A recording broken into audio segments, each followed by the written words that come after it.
একটু পিছপা হতাম তাহলে রামও থাকতো না, পাঞ্জাবিরা শেষ করে দিল।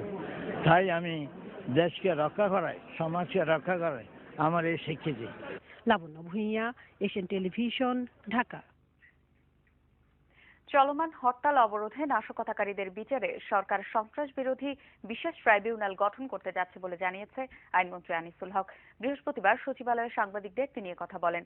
মন্ত্রী বলেন, 2009 সালে সন্ত্রাস বিরোধী আইনের 26 ধারা অনুযায়ী এই বিশেষ ট্রাইব্যুনাল গঠন করা হবে।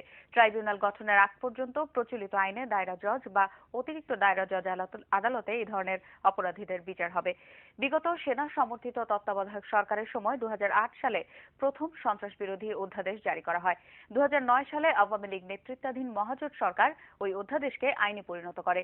তবে এর 26 ধারা অনুযায়ী বিশেষ ট্রাইব্যুনাল গঠনের উদ্যোগ নেয় এর আগে কখনো নেওয়া হয়নি।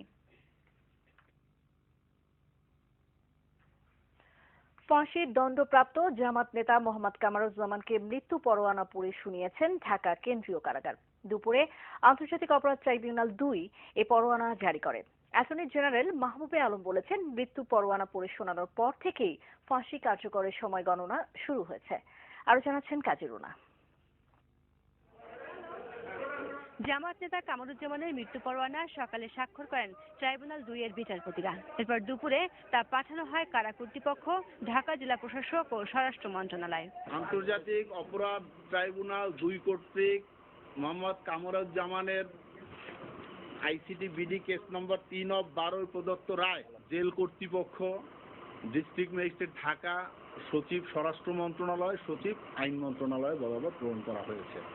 এই পরোয়ানা কারাগারে পৌঁছালে তা কামারুজ্জামানকে পড়ে শোনানো হয়। আর এর মধ্য দিয়ে এই রায় কার্যকরের সময় গণনা শুরু হয়েছে বলে জানান অ্যাটর্নি জেনারেল। যদি জ্ঞাত আগে হন সেই সময় থেকেই গণনা হবে, আর সার্টিফাইড কপি যদি আগে পান তার থেকেই গণনা হবে। রাষ্ট্র এই আজকে থেকে 15 দিন পরে তারিখটা ধার্য করবেন, মৃত্যুদণ্ড কার্যকর করার দিন ঠিক করবেন না তার আগেই ঠিক করবেন, এটা সম্পূর্ণভাবে তাদের বিষয়ে।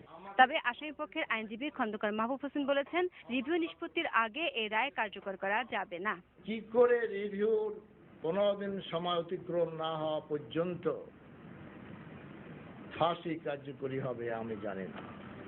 এটা সম্পূর্ণ বেআইনি, খামখেয়ালি এবং আইন কর্মকর্তা যারা আছেন তাদের অজ্ঞতা। তা না হলে সরকারকে তারা এই ধরনের পরামর্শ দিতে পারেন না। 71-এ পাকিস্তানি সেনাদের সহায়ক শক্তি আল বদর বাহিনীর ময়মনসিংহ অঞ্চলের অধিনায়ক হিসেবে হত্যা, গণহত্যা ও ধর্ষণের মতো মানবতা বিরোধী সব অপরাধে নেতৃত্ব দেন কামারুজ্জামান। অভিযোগ প্রমাণিত হওয়ায় তাকে গত বছরের মে মাসে মৃত্যুদণ্ড দেয় আন্তর্জাতিক অপরাধ ট্রাইব্যুনাল। কাজীরুনা, এশিয়ান টেলিভিশন, ঢাকা। মুক্তিযুদ্ধের সময় বৃহত্তর ময়মনসিংহে মূর্তিমান আতঙ্কের নাম ছিল মোহাম্মদ কামারুজ্জামান। জামালপুরের আশিক মাহমুদ কলেজের ইসলামী ছাত্র সংঘের নেতাকর্মীদের নিয়ে তিনি গড়ে তোলেন খুনি আল বদর বাহিনী। এই বাহিনীর নেতৃত্বেই চলে গণহত্যা, খুন, ধর্ষণের মতো মানবতা বিরোধী সব অপরাধ। কাজীরুনার আরও একটি রিপোর্ট। 71-এ ময়মনসিংহ অঞ্চলে আল বদর বাহিনীর কমান্ডার জামাত নেতা মোহাম্মদ কামারুজ্জামানের বিরুদ্ধে হত্যা, গণহত্যা, ব্যাপক নির্যাতন, দেশটাকে বাধ্য করা ও ধর্ষণের মতো অভিযোগ প্রমাণিত হয় তাকে মৃত্যুদণ্ড দেওয়া হয় গত বছরের 9 মে। এই রায়ের বিরুদ্ধে আপিল করেন আসামিপক্ষ। যে দুটি অভিযোগে কামারুজ্জামানকে মৃত্যুদণ্ড দেওয়া হয়েছে সেগুলো হচ্ছে তার পরিকল্পনা পরামর্শে 71-এর 25 জুলাই পাক সেনারা হত্যা করে শেরপুরের নালিতাবাড়ির সোহাগপুরের 120 জনকে। এই সময় ধর্ষিতা হয় সোহাগপুরের শত নারী। এছাড়া 71 সালের 23 আগস্ট গোলাম মোস্তফা ও আবুল কাশেমকে মৃগী নদীর পাড়ে নিয়ে হত্যা করা হয়, যাতে নেতৃত্ব দেন কামারুজ্জামান। এমনই সব অভিযোগে 2011 সালের 4 জুন অভিযোগ গঠনের মধ্য দিয়ে ট্রাইব্যুনালে কামারুজ্জামানের বিচার শুরু হয়।